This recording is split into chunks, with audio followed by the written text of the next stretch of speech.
തലസ്ഥാനത്ത് loan app തട്ടിപ്പുകാർ പിടിയിൽ. തട്ടിപ്പിനിരയായവരിൽ ഭൂരിഭാഗവും വിദേശികൾ. സ്ഥാപനം നടത്തിവന്ന 18 ഉത്തരേന്ത്യക്കാർ പിടിയിലായി. ഇവരിൽ നിന്ന് 50 കമ്പ്യൂട്ടറുകളും പിടിച്ചെടുത്തു. വിവരങ്ങളുമായി നൗഫൽ കൂടി ചേരുന്നുണ്ട്. നൗഫൽ, ഈ ലോൺ ആപ്പ് തട്ടിപ്പുകാർ കൂടി വരുന്നൊരു സാഹചര്യമാണ്. ഇപ്പോൾ ഇവരെ എവിടെ നിന്നാണ് പിടികൂടിയിട്ടുള്ളത്?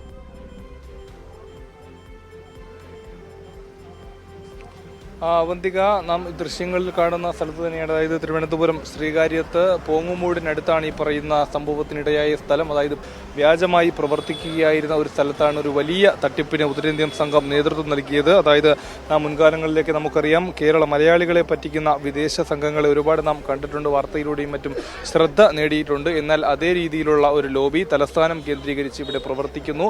പോലീസിനും അല്ലെങ്കിൽ തൊട്ടടുത്തുള്ള നാട്ടുകാർക്ക് പോലും ഇത്തരത്തിലുള്ള ഒരു വെളിപ്പെടുത്തലുകൾ അറിയില്ല എന്നുള്ളതാണ് ഞെട്ടിക്കുന്ന ഒരു വിവരം. ഏതാണ്ട് കോടികളുടെ തട്ടിപ്പാണ്. പ്രത്യേകിച്ച് അമേരിക്കക്കാരെ, വിദേശികളെ ഉൾപ്പെടെ ലക്ഷ്യം വെച്ചാണ് ഇവർ തട്ടിപ്പ് നടത്തിയിരുന്നത്. അതായത് ഇവിടെ കുറേ ഉത്തരേന്ത്യൻ സംസ്ഥാനങ്ങൾ, മറ്റ് സംസ്ഥാനങ്ങളിലുള്ളവർ നിരന്തരം ഈ സ്ഥലത്ത് വന്നു പോകുന്നത് ശ്രദ്ധയിൽപ്പെട്ട പോലീസ് ആ ഒരു അടിസ്ഥാനത്തിൽ ഇവിടെ നിരീക്ഷണത്തിലായിരുന്നു. കഴിഞ്ഞ 2 ആഴ്ചയുൾപ്പെടെ പോലീസിന്റെ നിരീക്ഷണ വലയത്തിലായിരുന്നു ഈ ഒരു സ്ഥലം.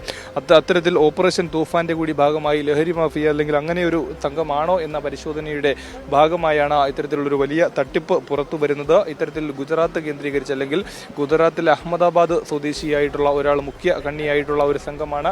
അത്തരത്തിൽ ഒരാളെയാണ് തിരുവനന്തപുരം വിമാനത്താവളത്തിൽ നിന്ന് മുംബൈയിലേക്ക് കടക്കാൻ ശ്രമിക്കുന്നതിനിടയിലാണ് പോലീസ് സംശയാസ്പദമായി പിടികൂടുകയും കാര്യങ്ങളിലേക്ക് വ്യക്തത വരുത്തുകയും ചെയ്തത്. മറ്റൊരാൾ കൂടി, പ്രധാന കണ്ണിയായിട്ടുള്ള മറ്റൊരാൾ കൂടി ഉണ്ട് എന്നാണ് നമുക്ക് ലഭിക്കുന്ന വിവരം. ഏതായാലും 18ഓളം പേര് ഇത്തരത്തിൽ പ്രവർത്തിച്ച 18ഓളം പേരെ പോലീസ് ഇതിനോടകം കസ്റ്റഡിയിൽ എടുത്തിട്ടുണ്ട്. നമുക്ക് പിന്നിൽ കാണുന്ന ഈ കെട്ടിടത്തിൽ ഇപ്പോഴും, നമുക്ക് പുറകിൽ കാണാം, പോലീസ് ഇവിടെ ഇപ്പോഴും തുടരുന്ന ഒരു സാഹചര്യമാണുള്ളത്. പോലീസിന്റെ നിരീക്ഷണത്തിൽ ഇപ്പോഴും പോലീസകത്ത് DCP ഉൾപ്പെടെയുള്ളവർ സ്ഥലത്തെത്തി വലിയ പരിശോധന ഇപ്പോഴും തുടരുന്നു എന്നുള്ളത് തന്നെയാണ്. നിരവധി വിദേശങ്ങളിൽ നിന്ന് കോടികൾ തട്ടിച്ചു എന്നുള്ളതാണ് കണക്ക്. അതായത് അമേരിക്കൻ ഫിനാൻഷ്യൽ സ്ഥാപനമായിട്ടുള്ള ലെൻഡ് ജെറ്റിൽ നിന്ന് ശേഖരിക്കുന്ന ഡേറ്റ ഉപയോഗിച്ചാണ് ഇവർ ക്ലയന്റുകളെ കണ്ടെത്തിയിട്ടുള്ളത് എന്നാണ് ഇപ്പോൾ സൈബർ ഓപ്പറേഷൻ ടീമിന്റെ പരിശോധനയിൽ നിന്നും വ്യക്തമാക്കിയിട്ടുള്ളത്.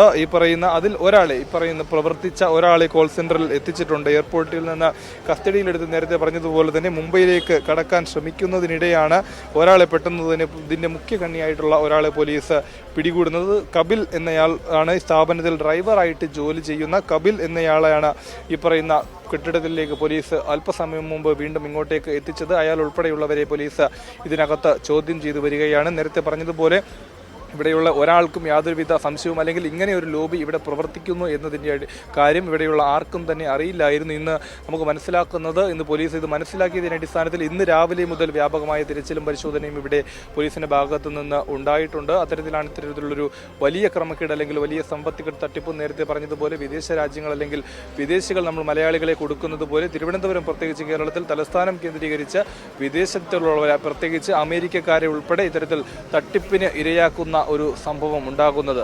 അവന്തിക.